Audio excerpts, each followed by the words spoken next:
제출된 녹음 증거에 살과 살이 부딪히는 소리 등이 들리는 것으로 볼 때 상당히 약한 강도라도 부인을 폭행한 점이 인정된다.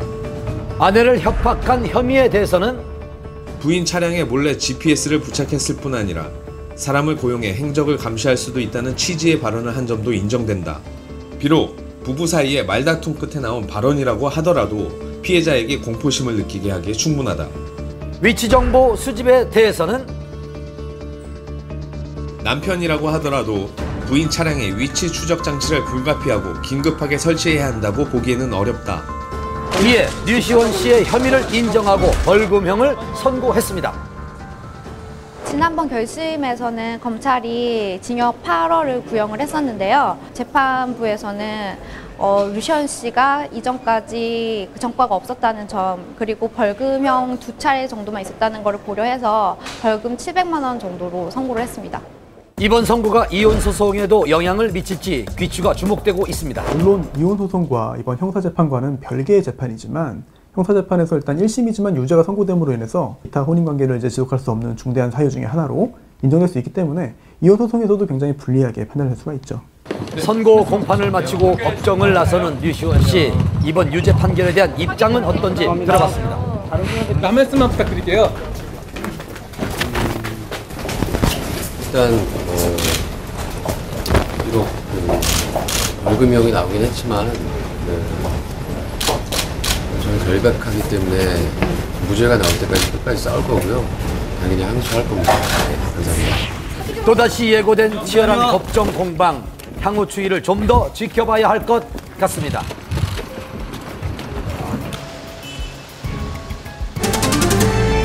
배우 정운택 씨가 지난 새벽 침을 뱉고 고성이 오가는 폭행 시비가 붙으며 무면허 운전도 적발됐습니다. 배우 정운택 씨가 불구속 입건됐습니다. 영화 친구와 두사부일체를 통해 개성 강한 연기로 활약했던 정운택. 무면허 운전에 행인과 신랑이 도중 침을 뱉고 음료수를 끼얹는 등의 폭행 시비가 있었다는데요. 어떻게 된 사건인지 담당 형사의 이야기를 직접 들어봤습니다. 올 3일날 00시 40분경에 발생된 건데요. 문화횡단하는 그 행인들하고 시비가 붙어가지고 이곳이 시비가 일어났던 현장인데요. 신호 대기 중이던 정운택 씨 일행이 적신호에 횡단보도를 건너려던 취객을 제지하는 과정에서 언쟁이 시작됐다고 합니다. 정운택 씨가 어떤 폭행을 한 건 없고 그 행인 두 분하고 동승했던 여자친구분하고 또 언쟁이 있어서 그 사람들 간에 이제 음료수 뿌린 건 좀 있어요. 침을 뱉었다고도 하고요. 폭행에는 가담하지 않았지만 불구속 입건될 수밖에 없는 이유가 있었습니다. 현장에서는 이제 무면허 운전은 아마 부인을 한 걸로 알고 있는데 횡단보도 근처에 보니까 어떤 가게에 CCTV가 있더라고요. 그래서 그걸 확보를 하고. 여기서 주목할 만한 점은 그 정운택 씨가 2004년에 그 면허가 취소된 점인데요. 경찰이 그 CCTV 화면을 분석을 하고 조사를 하는 과정에서 지인이 몸살을 호소하자 정운택 씨가 스스로 자신이 이 차량을 무면허인 상태에서 운전을 했다고 자백을 한 것입니다. 정운택 씨의 불구속 입건은 이번이 처음이 아닙니다. 불과 2년 전 일반인과 시비 끝에 전치 20주에 달하는 폭행 혐의로 조사를 받은 적이 있습니다. 정운택 씨는 지난 2011년에도 한 차례 구설수에 오른 바 있었는데요. 당시 정운택 씨는 그 술자리에서 그 한 취객에게 사인 요청을 받았고 이를 거절하는 과정에서 다소 시비가 붙었던 것으로 알려져 있습니다. 당시에 그 취객은 향후 그 경찰 조사에서 자신이 정운택 씨에게 폭행을 당했다라고 주장을 했었는데 정운택 씨는 자신이 폭행을 한 사실이 없다고 그렇게 주장을 했었습니다. 결국에 이 사건은 정운택 씨의 무혐의로 결론이 난 바 있습니다.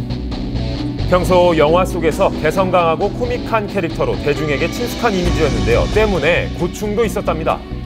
사석에 어떤 이 만나는 자리든 그 술자리든 그런 자리에 가면 아니 그 영화에서는 그렇게 재밌더니 왜 이렇게 말도 없이 가만히 있어요? 뭐 제가 기분 나쁘겠습니까? 정운택 씨? 그런 말들을 많이 하십니다. 그래서 연기하듯이 그런 그 아주 웃기게 자리를 이렇게 막 만들어야 되고 그런 게 굉장히 힘들었던 적이 많아요. 폭행 사건 후 공백기를 가지다 영화로 복귀를 준비 중이었는데요. 지금은 저희 이제 편집 작업과 이제 개봉날만 앞두고 있어서 정은택 씨 쪽에 좀 따로 연락이 오셨나요? 아니요, 저희 별도로 뭐 연락이 있거나 뭐 그러진 않았어요. 영화랑은 별로 이게 크게 상관이 있는 부분이 아니라고 저는 생각해서 그 처벌 범위가 있어요. 1년 이하 징역이나 300만 원 이하